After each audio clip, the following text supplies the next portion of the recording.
like to start from the beginning with everybody. I'm just curious, where were you born and when were you born? I was born in Upland, California. When? 1987, June 13th. Okay, so that makes you 37. 37. Yeah. Okay, cool. Who raised you? Your parents? Yeah, man, I had a great upbringing. Parents were involved. I mean, parents were divorced early. Yeah. I was like 4 when they got divorced. Mm-hmm. But dad was involved all the time. Mom was there. Mm-hmm. Grandparents were there, all 4. Yeah. So like I have to me personally, I have a great upbringing. What did you learn from observing your family early on? Observing my family early on. I mean, like everybody has issues no matter what your situation is, Mm-hmm. right? It could be good, you still have issues, right? Your just problems might not be as big as the next. Yeah. But to you, there's still issues, right? Yeah. But I just, how hard my parents worked to give me a decent life. You know what I'm saying? My grandparents too. Like, Yeah. my family, a lot of my family's from Mexico. Mm-hmm. My grandparents and stuff, great grandparents. And their goal when they came here was to provide for their family, not themselves, Yeah. So they gave us all a great opportunity. So we were privileged. Mm-hmm. Like, we never felt anything. My cousins and I, and we're all so blessed. I went to private school. Yeah. Right. What school did you go to? I went to St. Joseph's. Where's that? In Upland? Right off of campus. And Okay. For sure. And then you went to Upland High? I went to Etiwanda for a year. Okay. Los Osos for a year. Mm-hmm. Then I dropped out. And I didn't graduate. Okay. What was the reason for dropping out? Dumb decisions. Yeah. Messing around at school. I got expelled from summer school doing dumb stuff. Mm-hmm. And then just kind of trying to fit in, being a follower. Okay. When did you start fighting? Started fighting when I was 10. Okay. So I got beat up. I got beat up pretty good. And my grandma had enough of it. My grandma's from East LA. Mm-hmm. Right? So she's a firecracker, bro. Like, she doesn't take no BS, right? Yeah. So she signed me up for boxing. She's like, that's it. She went to my parents, and they were like, you pay for it, he can do it. Yeah. And pretty much she said, all right, this is ours. And like, we never looked back. 10 years old to my career lasted till I was about 23. Do you have a passion for it right away? Yeah, I wasn't very coordinated. Mm-hmm. I wasn't very athletic. And so Had you played any sports or anything? Yeah, I love basketball. I love football. I played everything: soccer, baseball. Yeah. But I was never good. And once I started boxing, that's when my coordination started coming in, right? Mm. But that was the only thing where I had like a chance where I could match the skill sets of other people, right? As far as athleticism and stuff, because it's not just about the athleticism; it's about coordinate, about setting up traps and using your brains more than anything, timing.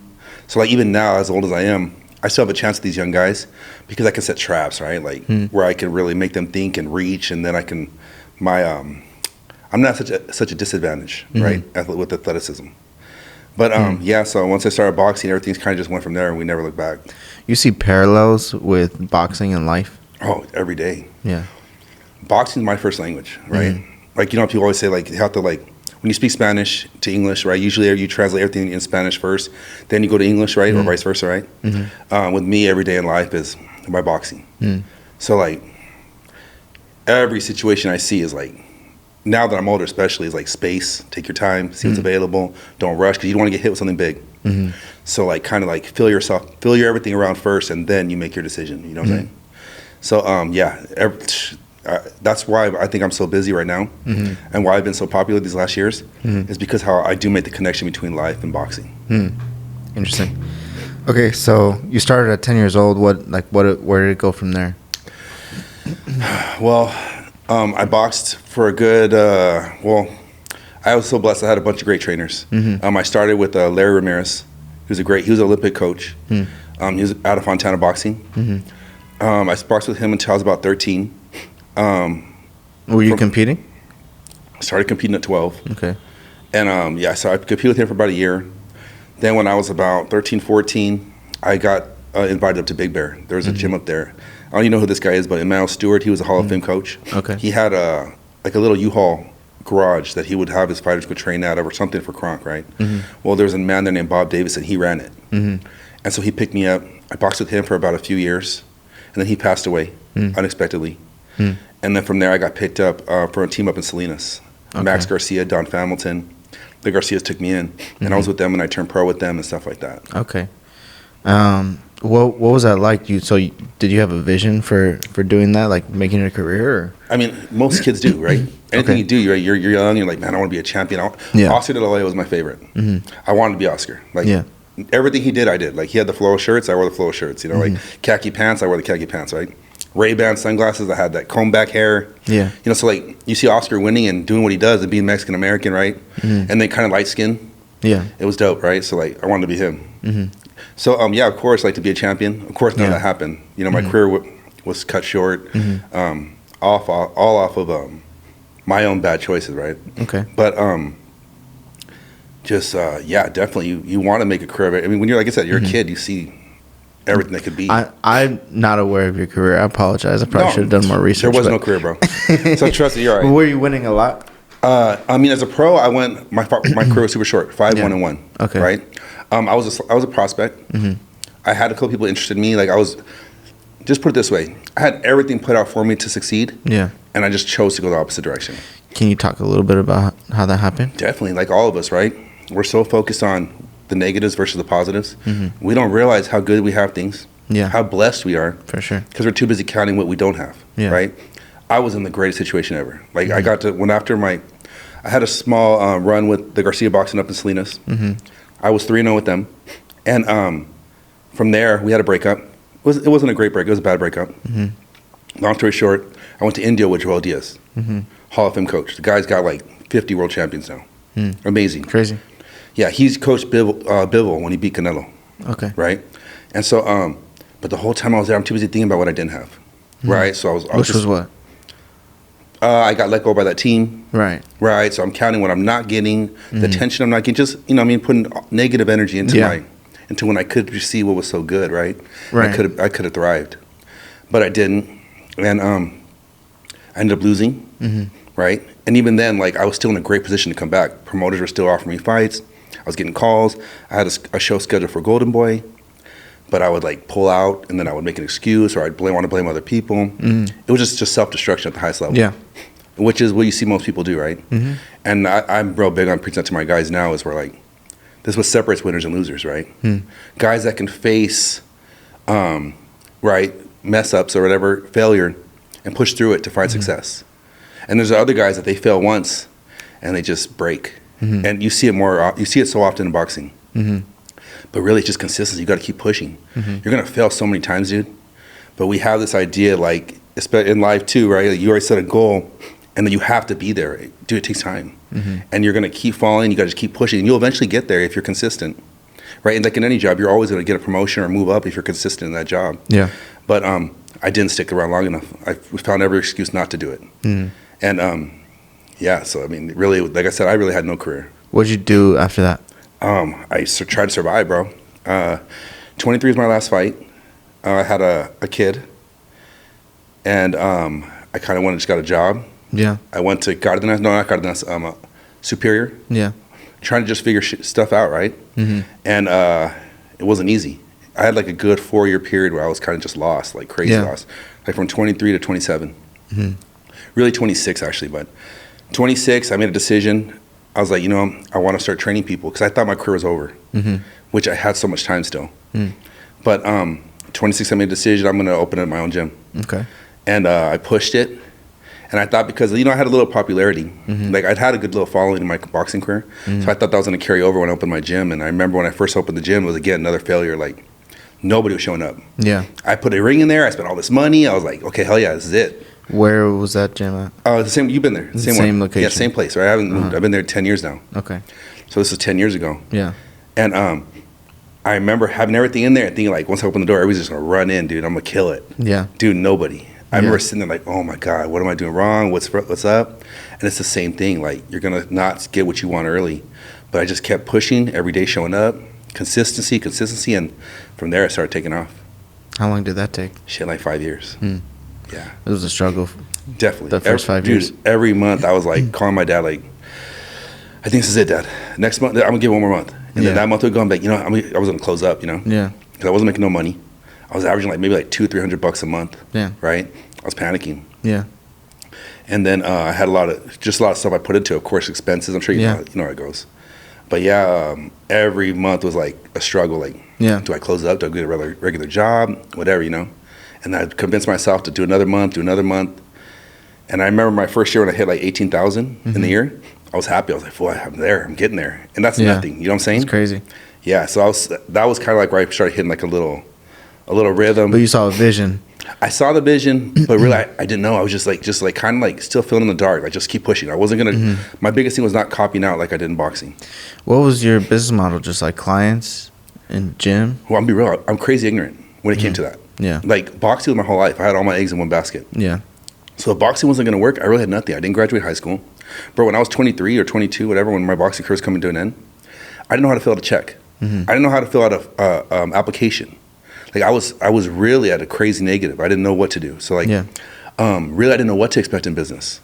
I was just going day by day, like step by step, figure it out. Make yourself available, show them how good you are, and then we're gonna get paid, right?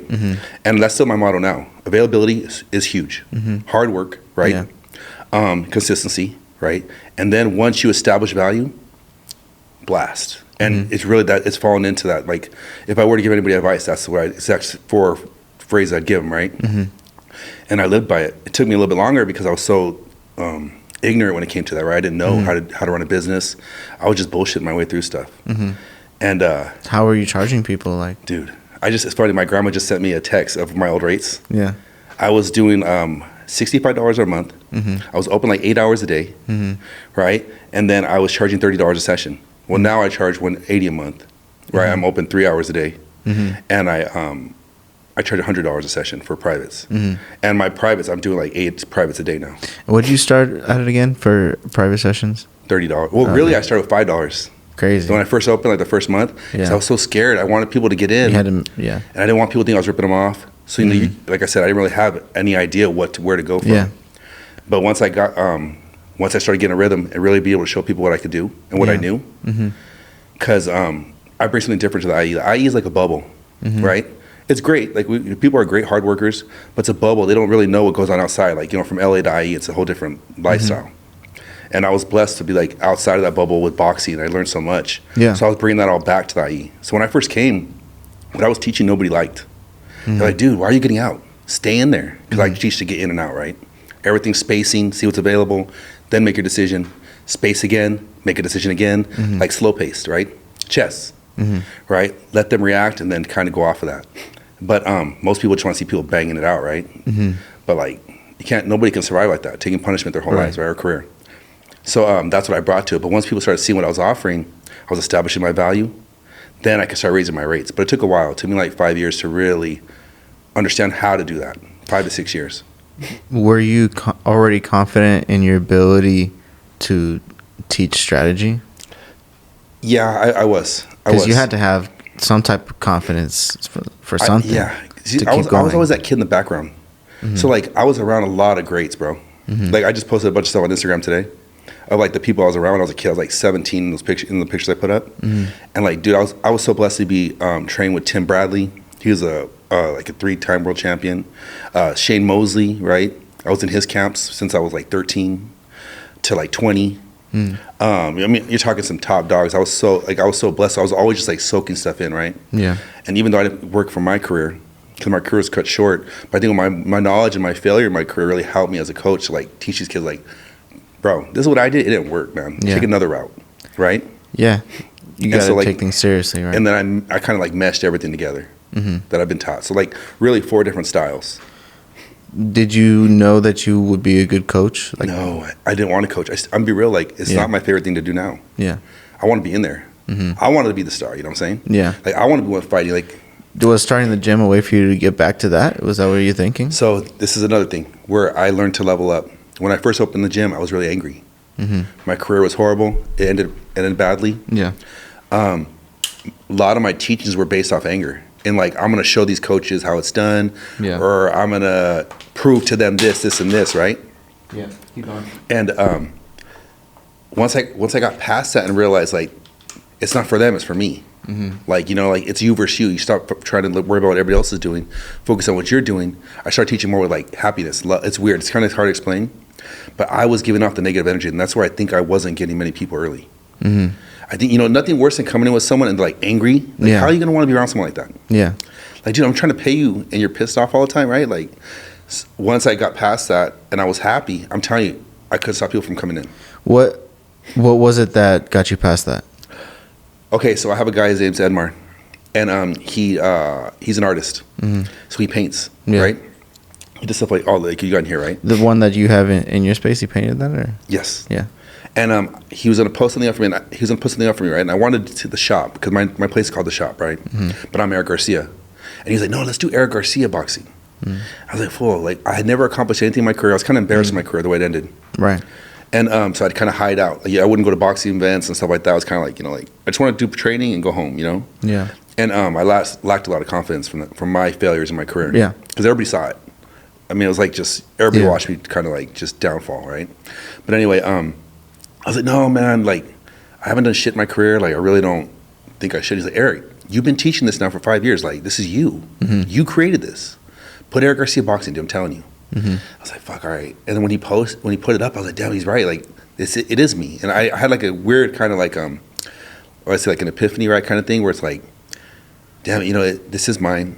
And like it's me versus me. It's like who cares what anybody else is thinking or saying or doing, right? At the end of the day, just stay in your lane and just keep pumping, right? And something about that just triggered me, and I was like, man, it just gave me a different feeling. And thanks to Edmar for that, for real. And from there, I just never looked back. I started teaching with more love and like not yelling at people. And I'm telling you, it was a crazy switch. Yeah. And from then, it's like I said, people flock. And I realized that you don't have to be so aggressive for people to learn. You can teach them, and they retain more when you allow them to learn. And they're not afraid to get yelled at you. You know what I'm saying? Yeah. Me growing up in my boxing, it was all very aggressive. All my coaches were like name calling and putting you down, and like at times you were more afraid to go back to the corner, right? To hear what your coaches would tell you than to be the guy, to go with the guy you're fighting in the middle of the ring. Right. And I don't want that for my guys. I want my guys to look at me like we're a team. It's 50-50. Right? My job is to game plan and figure this out, right? Your job is to put it to use. Yeah. Nobody's in charge. Nobody's the boss here, right? Like we go to war together. You know what I'm saying? So that was where it kind of just flipped. And from there, like I said, every 5 years I feel like I've leveled up. This is my 10th year, so I feel like I'm leveling up this year again for my last 5. But yeah, bro, it's been great, crazy. So are you a coach? You have fighters that you coach or manage? Yeah, or? Yeah. I don't manage. Okay. I feel I more look at myself as like what's the word I'm looking for? Where I just give direction, give advice. Like even to like my other the pros I was working with, I was more of an advisor, right? Like so they would come to me with questions about things they don't like or the business, because I got screwed over pretty badly too, right? But again, at the end of the day, it's who you surround yourself with. You can't blame nobody else but yourself. You got to find the right people and trust their judgment, right? And a lot of these kids, they just see whatever's in front of them, they just want to go grab, and they're willing to throw everything away to get there, right? So like people come to me because of my failures, and I kind of just give them the best advice I can possible, right? And it's simple stuff, but it's a lot of it's common sense. But in this game, it's dirty. People are always trying to take advantage of these kids. They want to see what they can get for the least amount of money, and then they tie them down for like 6-7 years, and these kids are broke and can't even afford training camp. You know what I'm saying? Yeah. So but yeah, I do have a few fighters that I've worked with. I like to do mitts, and I strategize with them. Yeah. And then I do strength and conditioning also. But of course, it all comes in together as one. I give my best, like I said, the most knowledge possible from my experiences than whatever else I need. But what does it take to make a great fighter? I have a different approach. I think anybody can be a great fighter, as long as you're consistent, right, and you're willing to learn. I think anybody can be good at anything. A lot of coaches will disagree with me. I've had coaches call me, because I did a podcast not too long ago, and this is I always say this, but you seen Ratatouille? Yeah. Okay, I love that movie. Yeah. By the way, yeah. Great movie. Yeah. Well, Gusteau, right? Yeah. Anyone can cook. Well, I feel like I'm Chef Gusteau, right? Like anybody can box. Just follow the recipe, right? And I lay out this recipe. It's not fun. It's boring as hell, bro. Yeah. But do you want to win? Or do you want to put on a show for a crowd? I want to win, bro. I want to win. I want to go home. Yeah. Right? It's not always going to be beautiful. The crowd's going to boo. My first pro fight, my team told me, like, listen, our style's not fan-friendly. But we're here to win. We're not here to please the crowd right now. We'll get there in the future. But let's get these wins first, right? You're going to hear boos. Do not let them sway you, just like in life, right? You're always going to hear outside noise. You cannot let that determine what you're doing, your game plan, your focus. You feel me? Yeah. And that's where the whole life boxing thing applies, right? It's beautiful. But also, like, I believe anybody, if they put their mind to it and they really, like, just dig in with me, I can condition you. I can give you all the tools necessary to win. Like I said, we're not going to outmuscle some of these guys because they're too strong. We're not going to outspeed these guys because they're too fast. But we can space. And just because they're better than us doesn't mean we can't beat them. Right? There's always going to be somebody better in this lifetime, right? Someone's always more handsome or prettier or whatever, smarter. Doesn't mean I can't still get mine. And so that's the thing I kind of put to my people. So, like, yes, I just think willing to learn, of course, heart, right? And drive, right? Like in anything. Yeah. You mentioned, like, understanding the business. Like, what are some of the business lessons you've learned? The business lessons I've learned? Yeah. Well, go with your gut. Really. If you feel it's wrong, most of the time it is, right? If you feel pressured, don't rush. There's always time, dude. Like, being young, especially, that's what these guys strike the most. They see these kids, and they know they're easy targets, bro. Right. Bro, I remember when I got paid $1,000. I thought I was rich. Yeah. Like $1,000. You know what I mean? Like, and I come from a good family. Like, my family had money. Yeah. Not like a crazy amount, but I'm just saying, like, we did well. We were good middle class. My grandparents did really well in their businesses. But having that money in your hand is just a different game. They can sway you to do whatever they want. Yeah. Right? Sign here and you'll get that every week, or whatever the case is. So, like, my biggest thing is, of course, get somebody around you that can really help you, that you can really trust, right? And that's hard. But these kids are such easy targets. And these promoters, these managers, even trainers, bro. I don't want to put too much out there, but I know managers and trainers that are in cahoots, right? They're working together with the promoter. And this kid is supposed to be the guy they're looking out for. And they're all saying, hey, listen, man, you get him to sign this deal or this fight, I'll cut you this much, and right? Yeah. That's illegal, by the way, but they do it. You know what I'm saying? And this kid doesn't know. He's just trusting his trainer and his manager and to make the best decision for his career. Because we're young, you know? So really, my biggest thing is always telling the guys is, like, really see the situation.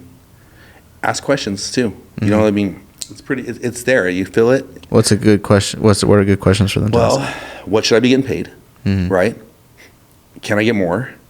You know, sometimes I'll be afraid to ask. Sometimes we're so scared to, like, push those buttons or kind of push that envelope. And we're like, man, I don't want to mess up my opportunity. Yeah. There's going to be more. Yeah, I know you don't want to give up too many.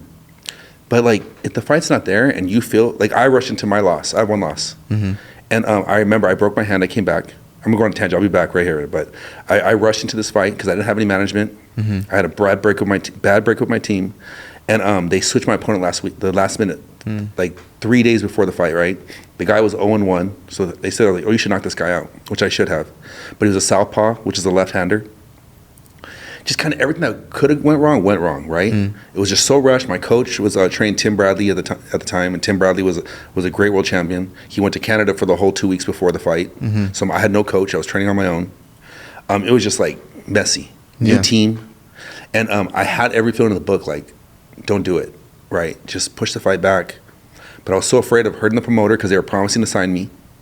They're like, you know, speaking to my ear, like, hey, we're going to sign you. We're going to do this. You're bringing this. And I sold out the whole event. I had old teachers there, principals, like, talking nuts, bro. Like, I think they even say now, like, still has the most people that they had in that arena, right? And I had just a crazy freaking buzz right at the time. Doing interviews, so, like, I didn't want to mess that up. I was so scared to mess that up. Even though I knew everything was wrong. Weight, I was having trouble making weight because I rushed the fight.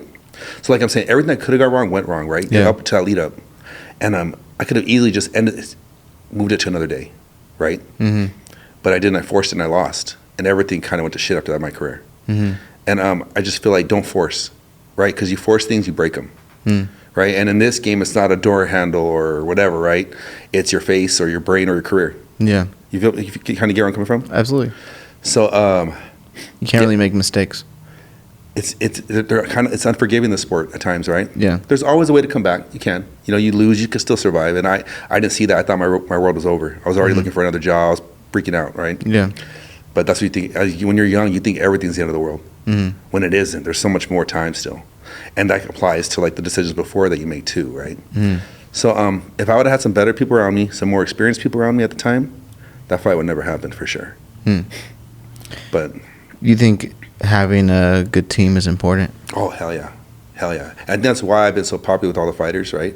Because like they're not coming, because I look at them like I said, I'm not your boss. Yeah. You don't have to kiss my hand when you come in, or like we talk back and forth. I'll tell you straight up like what I think, because I don't even charge these guys, bro. Yeah. So like most of the time I'm not looking for money. My gym's doing so well. Like of course I want to get a cut. If they start making real money, hell yeah, like shoot it. Yeah. But most of the time like I'm spending way more money than what I'm making. Not even, you know what I mean, like I'm way negative. And so these guys come to me, and I have no problem telling them what's gonna might even hurt me. Because being honest is the best way, I feel, especially as a coach. Yeah. Definitely agree. So, what advice would you give to someone who wants to build a gym? Build a gym? Yeah. Shit, bro. Well, like I said, hard work for sure. Hard work, it goes with everything, right? It's not going to happen overnight. Yeah. Unless you have like some partners. I decided to do this shit on my own. Yeah. Like I opened it all myself, right? And I did everything. You're talking like my dad helped me with a lot too. But like the building the walls, putting the bags up, screwing stuff in, right? But hard work, keep pushing, consistency, right? And also, this is the thing too. People think you have to work on your product. Right? Don't be content with like, hey, this is what I know, because people get bored too, right? You are looking to get clientele, right? Not everybody's wants to go and just the same old boring thing, right? You have to find ways to change it up to keep it fresh, right? So you have to constantly keep your product fresh too, and don't just think everybody's gonna like jump on it because you're teaching it, right? You still got a lot of guys, especially in this game, like they're teaching the same old stuff, and it's not good. And then they wonder why it's not working. Like, I'm being consistent. I'm working hard. I'm here. Yeah, but your product sucks, dude. Like, so it has to go hand in hand, right? And that's why I'm a big, like, establishing value. You got to really show them that it works. And you got to get proven. I think that's where I was lucky. Because even now, I'm 37. Guys are still fighting right now, right? In my age. A coach usually doesn't start coaching until he's, like, in his late 40s. And I started early. So, like, I can show these guys, too, still. Like, hey, I'll get on the bag and I'll throw it. Like, my coaches couldn't even throw a punch. They were, like, except for Joel. Joel could get off. But like I had a coach who was like 80-some. He was an advisor of mine. I didn't even know what he was trying to show me half the time because he was old. Like he couldn't even get his arms out, you know? Yeah. So I remember like him showing me like 100 times. He was so mad at me, but I didn't understand because like I didn't have that connection with the relation, right? Now I look back on everything he was teaching me and I was like, damn, he was a genius. But that's because I understand now. At 20 years old, you don't know what they're talking about, or even 17, you know? But just have their own gym, yes. Just like I said, hard work. Consistent. What would I do different now? Because I didn't market at all. Yeah, that's what I was gonna ask you. Have you ever run any advertising, anything like that? Everything's word of mouth, bro. Yeah. I'm so blessed. Yeah. I just. How many clients do you have? So it fluctuates. I have like 40 some open gym members, and then I got like another 30 some private clients. That's solid. Yeah, it's not bad because for my little space, right, I could try to push more, but I don't think I could fit them. You know, as far as like with my schedule. How much is your rent? You mind? My rent, I own it. Oh, you own it. Okay, that's cool. So, and that's another thing. I'm blessed. I have a lot of people that help me in my. I have a lot of people that help me in my career. Right. So I never knock down the people that have been there for me. Like my grandparents have helped me a ton. Yeah. My dad has helped me a ton. Right. So but as far as just as far as marketing and all that, pushing that, I didn't do much of it, but like I said, I didn't even get to tell you this, but I had a great guy that I met. He had hit me up. This is what I mean by availability too. He'd hit me up. I was coming out of a fight, and he called me, and I had no idea who he was. I'm gonna say his name, but his name's Justin Brown. He's a big time loan officer in this area. He's killing it. And he called me because he was looking to get ready for a real estate rumble, right? And this is kind of what propelled me. This is my 5th year. He just hit me up, and he's like, "Hey man, I'm looking for someone that can train me. I've gone to every gym. Nobody does 5 a.m.s.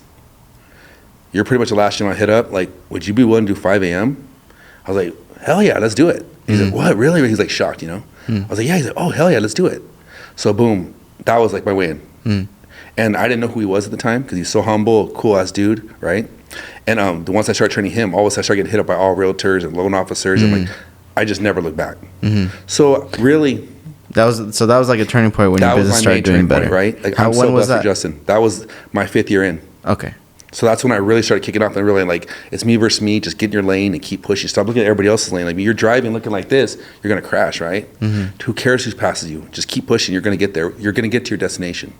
right? And Justin really set me off in that. And he's always helped me. He actually has helped me with my business as far as like certain things, like setting up certain accounts or whatever. He just give me guidelines on how to be successful. And then from there, I get a lot more people that I have now. I have Lori Alvarez and a lot of great people, Joshua Cuevas. These guys are like killers in their game, right? Daniel Morales, and they're all have given me a ton of guidance. Yeah, that's awesome. So it's really also like who you connect with, like who you meet, because that could propel you to the next level. For sure. And I have so many selfless people in my gym. They've all really helped me a lot along the way. Yeah, so that was a major turning point for me, actually. Getting him, I couldn't, and then from there I couldn't not schedule people. I was just filling in every spot. For sure. You think you think like that's a healthy outlet for people? I mean, I know one of your clients is Ocho, Adrian. Yeah, Adrian. And Adrian's helped me a lot too, bro. Yeah. And believe it or not, it's crazy age gap because he's so much younger than I am. Yeah. But dude, the guy's a genius, bro. I'm so proud of him. Watching his growth, and he's a perfect example. Like I saw you did an interview with him. I watched it. It was great. Yeah. But hard work. Yeah. Being available. The guy never stops. For sure. I don't even know how he makes it to my gym. He shows up. I know he's tired as hell. Yeah. Right? Yeah. And the guy he's a monster. He's a machine. Yeah. And he's really, I ask him for guidance sometimes too. I'm not afraid to learn, bro. And that's the thing too. That's another thing. Being open-minded, not being afraid to like look dumb at times. That's how you learn, bro. Like I'm telling you, I'm 37. He's what, 25, I think, or 24? You just turned 26. Oh, he's 26 now? Shit. Okay. I think. But I'm like, hey, bro, how do I do this? TikTok, how do I do this? Help me out with this. Like, and I'm sure he probably gets annoyed with me, but like, the guy's badass, bro. And he's so giving too. Yeah. You know what I mean? Yeah, he's humble as well. Yeah, he's bad. Badass dude. What are you excited for in the future? Man. I'll be real. And this is going to sound weird, but I really don't look at it. Like, every day I get up, I'm so blessed. Like I was telling you earlier, like, most guys are still fighting right now in their career. And every boxer, when they turn pro or whatever the case is, they think, what do I want to do at the end of my career? I want to open a gym. I want to train the kids. I want to do this, right? That's a retirement plan, usually. I'm living my retirement. And I'm doing really well with it, right? I'm making money off my retirement. Usually people, when they retire, they're not making shit. They're just living off what they made before, right? Yeah. I'm living my dream right now. Is this something that you want to do to like have a winning fighter, or you're just satisfied with training? The way I really don't care about the fighters, to be honest. Yeah. I mean, let me rephrase that. Yeah. I care about the fighters. Yeah. But that's not my goal. Yeah, it's not my gym is my baby. Why you wake up? You just like helping people. Yeah, and my gym's my baby. Yeah. And it's not even about getting in shape, bro. Most like people come and are already in shape. They just come because it's a release, right? They want to train themselves to be strong, mentally, not just physically. There's nothing harder than when everything's coming at you, all the punches in life, whatever you want to call it, are coming at you 100 miles per hour, and you're cool and collected. There's nothing like it. Like, imagine someone coming after you and you've been able to see, right? And not panic. Most people panic. They'll cover up, they look away, and really they think they're protecting themselves, but really you're putting yourself in a worse situation for more punishment. So like I tell them, like, face it, head on, it's coming. And be prepared for it. No matter what situation you're in the ring, right, you are in control of how you react to it. You can be in the corner, which is the worst place to be, but you're still in control in what you do. Right? You might get hit with a shot. It's one shot. Don't panic and throw the whole game plan out the window because of one shot. You get back up, take the shot, recover, and then get back to game plan. Just like in life, right? We all have shit that messes us up and throws us off course. It's easier said than done, right? It is, but I mean, when you live it over and over, if you're not making adjustments, at the end of the day, that's your bad. Because you've seen it how many times now, and you're continuing to do the same thing over and over. Then to me, that's a way out. You got to face it, bro. It's coming. How are you going to face it? You have a favorite boxing film? I hate boxing movies. I do. I felt like you were going to say that. But I love Raging Bull. Okay. That's the only one I watch. Yeah. I have never watched any of the Rockies. I couldn't get into them. Like, even when they would punch, like, bro, like, can't get into that. Yeah. But, I hate the boxing movies. Yeah. Other than Raging Bull. What's your favorite movie? I love Gladiator. And Road to Perdition, I love. Road to Perdition is one of my favorites. Tom Hanks. I just showed her Gladiator for the first time, and then we went and saw the second one yesterday. I haven't seen the second one. I don't want to see. I'm a little nervous about it. I don't know if it's any good. It's pretty good. It's all right? Yeah, it's pretty good. You can't really top the first one. You just got to know you can't really top the first one. It's a really good movie. Yeah. But the second one's really good as well.